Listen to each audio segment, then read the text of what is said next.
ఉత్సాహంగా ఉన్నారు తరలి రావడానికి. ఆ విషయం మాట్లాడదాము అని వారు ఈరోజు ఒక సమావేశానికి మమ్మల్ని ఇక్కడికి ఆహ్వానించడం జరిగింది. మరి సంతోషం ఏమంటే ఈరోజు చాలా కాలంగా కరీంనగర్ జిల్లా పార్టీ కార్యాలయం కూడా మేము వాడకంలోకి తీసుకురాలేదు. ఇవాళ కమలాకర్ గారు, అదేవిధంగా జిల్లా పార్టీ అధ్యక్షులు జీవి గారు, పట్టణ పార్టీ అధ్యక్షుడు సోదరుడు హరిశంకర్ గారు అందరూ కలిసి ఈరోజు దాన్ని ఫంక్షనల్ కూడా చేసినందుకు వారికి హృదయపూర్వకంగా అభినందనలు. భవిష్యత్తులో ఇక్కడి నుంచే అన్ని కార్యకలాపాలు కూడా పార్టీవి నిర్వహించాలని చెప్పి కూడా జిల్లా పార్టీ ప్రెసిడెంట్ గారికి నా విజ్ఞప్తి. ఈ సంవత్సరం టీఆర్ఎస్ పార్టీకి చాలా కీలకమైన సంవత్సరం కాబోతా ఉన్నది. మాకు 24 ఏళ్ళు నిండి 25వ ఏట మనం అడుగు పెట్టడం అంటే ఇది సామాన్యమైన విషయం కాదు, మాకు సంబంధించి చిన్న విషయం కాదు. పార్టీ పుట్టిన నాడు ఎన్ని అవమానాలు, ఎన్ని రకాల అనుమానాలు, ఇది మక్కలో పుట్టింది పుబ్బలో పోతుందని శాపనార్థాలు పెట్టి అసలు ఈ పార్టీ ఉండనే ఉండదని, పదవుల కోసం పెట్టిందని అడ్డమైన మాటలు ఎన్నో ఆనాడు పడాల్సి వచ్చింది పెద్దలు కేసీఆర్ గారు, వారితో నడిచిన సహచరులు. కానీ ఒకటి మాత్రం వాస్తవం, 2 తెలుగు రాష్ట్రాల్లో స్వాతంత్రం వచ్చినాటి నుంచి నేటి వరకు ఎన్నో పార్టీలు పుట్టినాయి, అంతే స్థాయిలో మాయమైనాయి. కానీ విజయవంతంగా 25 సంవత్సరాల పాటు నిలదొక్కున్న పార్టీలు కేవలం 2. ఒకటి, తెలుగువాడి ఆత్మగౌరవ బావుట ఎగరవేస్తూ ఎన్టీ రామారావు గారు స్థాపించిన పార్టీ తెలుగుదేశం పార్టీ. ఇవాళ ఆ పార్టీ ఆంధ్రాకి పరిమితమైంది, కొత్తగా ఏర్పడ్డ ఆంధ్రప్రదేశ్కి పరిమితమైంది. కానీ రెండవ పార్టీ స్వాతంత్రానంతరం మన తెలుగు రాష్ట్రాల్లో పుట్టి తెలంగాణ అస్తిత్వాన్ని, తెలంగాణ భాషను, తెలంగాణ యాసను, సంస్కృతిని, తెలంగాణ ప్రజల చిరకాల వాంఛను నెరవేర్చి స్వరాష్ట్రాన్ని సాధించి ఆకాశమంత స్థాయికి మన ఆత్మగౌరవాన్ని ఎత్తి చాటిన జెండా, గులాబీ జెండా, దాన్ని చాటిన నాయకుడు కేసీఆర్ గారు. ఇవాళ అందుకే తెలంగాణ రాష్ట్ర సమితిగా ఆనాడు ఆవిర్భవించిన పార్టీ ఈరోజు భారత రాష్ట్ర సమితిగా పేరు మారవచ్చు, కానీ జెండా మారలేదు, ఎజెండా మారలేదు, నాయకుడు మారలేదు, గుర్తు కూడా మారలేదు.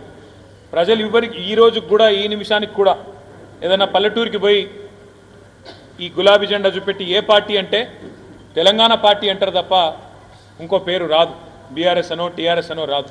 అంతగా తెలంగాణ పార్టీగా, తెలంగాణ ఇంటి పార్టీగా, మన పార్టీగా ఇవాళ ప్రజల గుండెల్లో చిరస్మరణీయమైన చెరగని ఒక ముద్ర వేసుకున్నది టీఆర్ఎస్. అందుకే 24 సంవత్సరాల నుండి 25వ సంవత్సరంలో అడుగుపెడుతున్న శుభ సందర్భాన ఒక క్రమ పద్ధతిలో ప్రతి సంవత్సరం నిర్వహిస్తున్నట్టుగానే ప్రతి సంవత్సరం వార్షికోత్సవాన్ని ఘనంగా ఏదైతే నిర్వహించుకుంటూ వస్తున్నామో అదే పద్ధతుల్లో రజతోత్సవ సంబురాన్ని, బీఆర్ఎస్ రజతోత్సవ సంబురాన్ని మరి ఎల్కతుర్తిలో, హుస్నాబాద్ నియోజకవర్గ పరిధిలోని ఎల్కతుర్తిలో, వరంగల్ నగరానికి అత్యంత సమీపంలో మనం నిర్వహించుకోబోతా ఉన్నాం.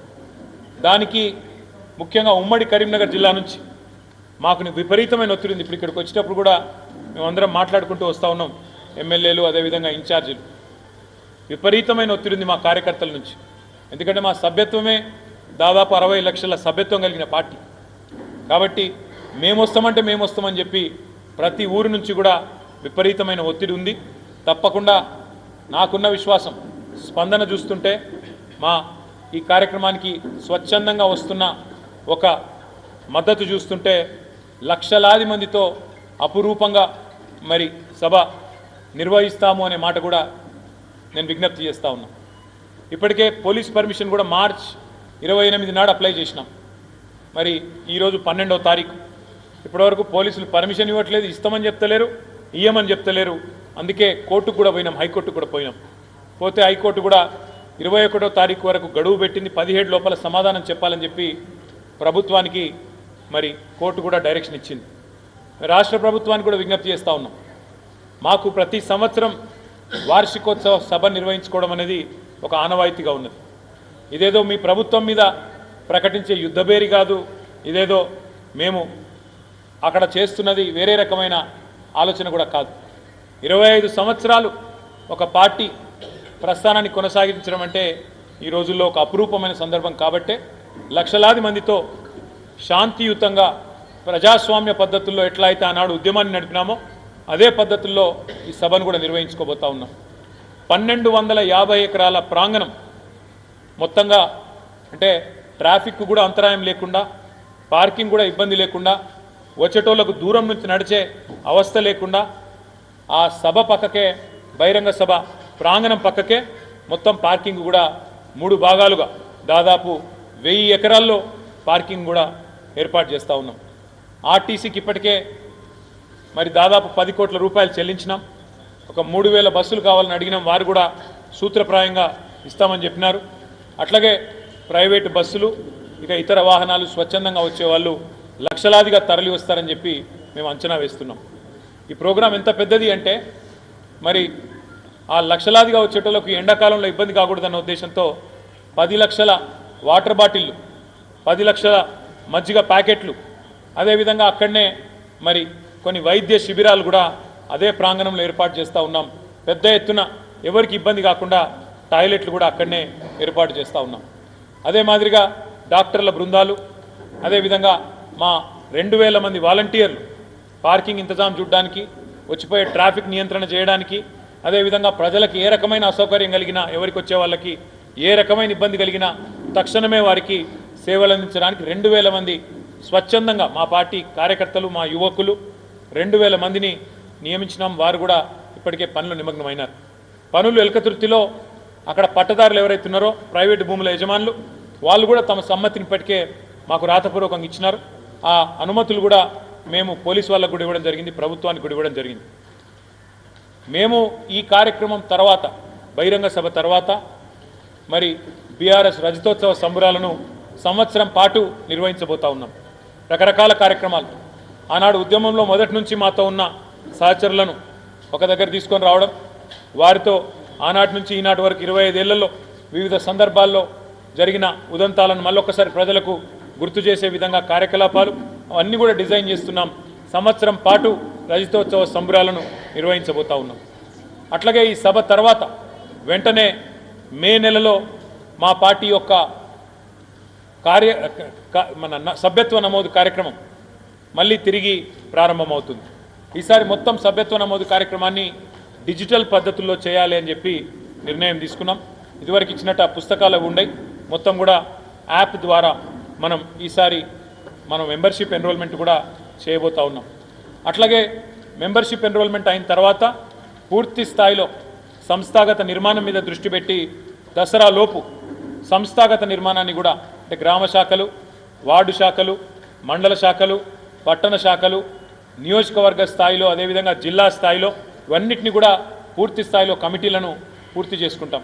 తదనంతరం దసరా వరకు కొత్త అధ్యక్షుడిగా 4 ఏళ్ల తర్వాత మాకు పార్టీ రాష్ట్ర అధ్యక్ష ఎన్నిక కూడా ఉంటుంది, అధ్యక్ష పదవికి కూడా ఎన్నిక ఉంటుంది. దాన్ని కూడా ప్రతి సందర్భంలో నిర్వహించినట్టే, ప్రతిసారి నిర్వహించినట్టే ప్రజాస్వామ్య పద్ధతుల్లో ఎన్నిక ద్వారానే, అంటే presiding officer AC, returning officer AC, మా పార్టీ కాన్స్టిట్యూషన్ ప్రకారం ఈసారి కూడా అదే పద్ధతుల్లో చేయడం జరుగుతుంది.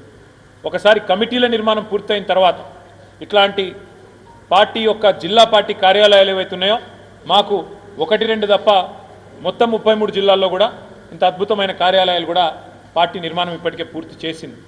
మరి వీటన్నిటిని కూడా పూర్తి స్థాయిలో వినియోగంలోకి తీసుకొని వస్తాం.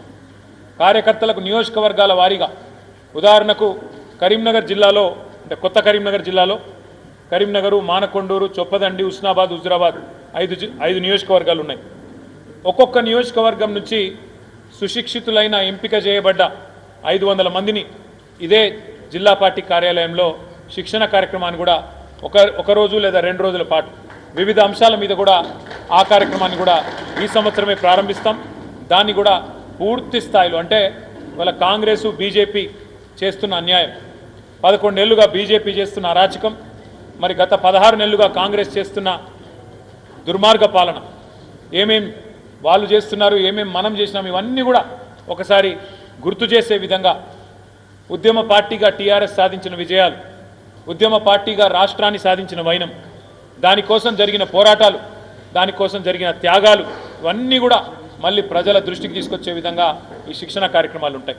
అట్లాగే 10 సంవత్సరాలు టీఆర్ఎస్ ఏ రకంగా అద్భుతంగా పరిపాలన అందించింది, భారతదేశంలోనే రాష్ట్రాన్ని అగ్రగామిగా నిలబెట్టింది అట్లాంటిది.